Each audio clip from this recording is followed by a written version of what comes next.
អេតើឯងទៅណាឯងមកពីណា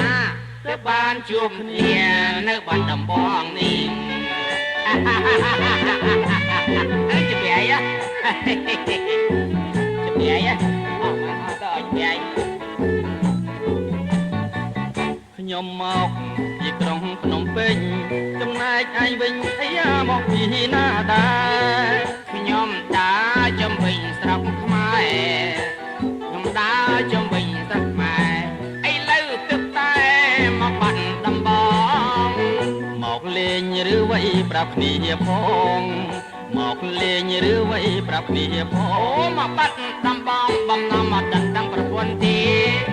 ច្រើនឆ្នាំហើយដើររឹបពីរញាតែខុសមួយឆ្នាំគ្នាអីយ៉ាងពិបាករកស៊ី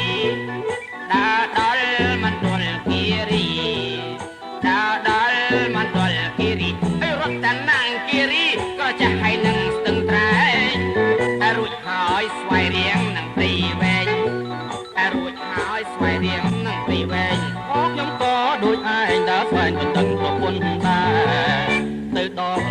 កំពង់សោមក្រុងរួចហើយកោះកុងហើយចូលមកក្រុងកំពតទៀតស្រីល្អមានតែព្រមព្រៀងស្រីល្អមានតែព្រមព្រៀងតើចាំអីទៀតមិនដេចមិនដណ្ដឹងមកទៅទេវាតោះម៉ែអើទេវាតោះម៉ែអើតែវាតោះមកដេចទៅតោះរឿងម៉ែអើកាច់ពេកចំណែកនេះវិញចេញពីភ្នំពេញទៅគប់កំចាំកំពង់ធំបានឃើញស្រីមួយរុំទុំតែវាតោះមិនមែនក្រមុំតូចចិត្តមិនណាស់ខ្ញុំកុំទៅសៀមរាបភ្លាមទៅដល់ស្រាប់តែចង់មកចុកឈាមឈាមរឿងអីមហាមិត្តថាវាវិលកំណត់ស្រីពេលចិញ្ចឹមរូបការរឿងយើងមិនខុសគ្នាទេឥឡូវនៅតែបាត់បង់មកទេដែលសងខឹមណស្រីល្អញញឹមអីយ៉ាង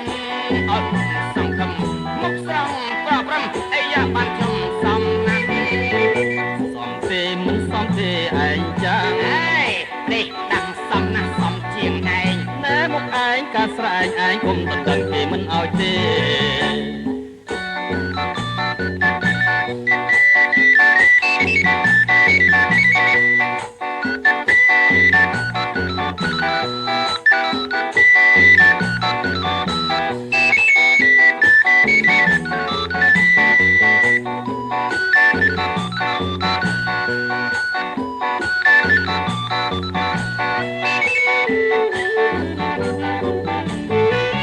រឿងយើងមិនខុសគ្នាទេឥឡូវនៅតែបាត់បង់បងទេដែលសងខឹមណស្រីល្អញញឹមអីយ៉ាងគួរឲ្យខ្ញុំសង្ឃឹមមុខស្រង់ក៏ព្រឹមអីយ៉ាងខ្ញុំសំនឹងគ្នាណាស់ទេមិនសមទេឯងចាស់អើយព្រេងដឹងសំណាស់សំជាងឯងមុខឯងកាស្រែងឯងគុំតដឹងគេមិនឲ្យទេ